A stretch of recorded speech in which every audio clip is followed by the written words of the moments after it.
Welcome to JD's Prep. Our first step in order to solve this equation is to square both sides. Of course, the reason we're doing that is to get rid of that radical on the left-hand side. So we would then get 3x plus 7 is equal to x minus 1 squared. Now be really careful. That's not the same thing as x squared plus 1. One way you want to think it through so you don't make that mistake is to write it out as x minus 1 times x minus 1. Then by using the FOIL method, you would see that it's actually equal to x squared minus 2x plus 1. Okay.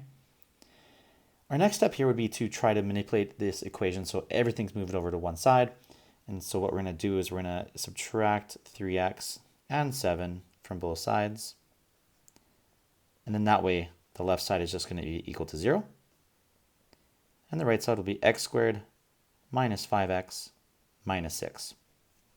Now, before we resort to using the quadratic formula, let's first try to see if we can figure this out in our head. So we would be looking for two numbers here and here, whose product is negative 6, but their sum is negative 5. 2 and 3 wouldn't work.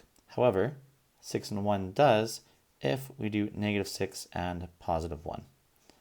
So when we set x minus 6 equal to 0, that means x could equal 6, and x plus 1 being equal to 0 means that x equals negative 1. So we do potentially have two answers here, two solutions. However, since the original question has a radical in it, we need to go back and double check and verify our solutions here to make sure that they both do indeed work. Okay, so let's start with 6. I'm just going to zoom in here. If I replace x with 6, this becomes the square root of 3 times 6 plus 7, being equal to 6 minus 1. This works out to 18 plus 5, or 25, equaling 5, and 5 equals 5. All right, so that checks out.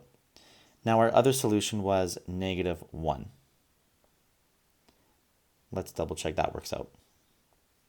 So we would have the square root of 3 multiplied by negative 1 plus 7 is equal to negative 1 minus 1. In the radical here, we would have negative 3 plus 7, which is 4. And that equals negative 1 minus 1, which results in 2 being equal to negative 2.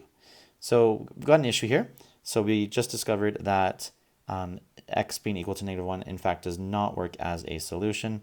So x equals 6 is our only true answer here. That's it for this video, and thanks for using JD's Prep.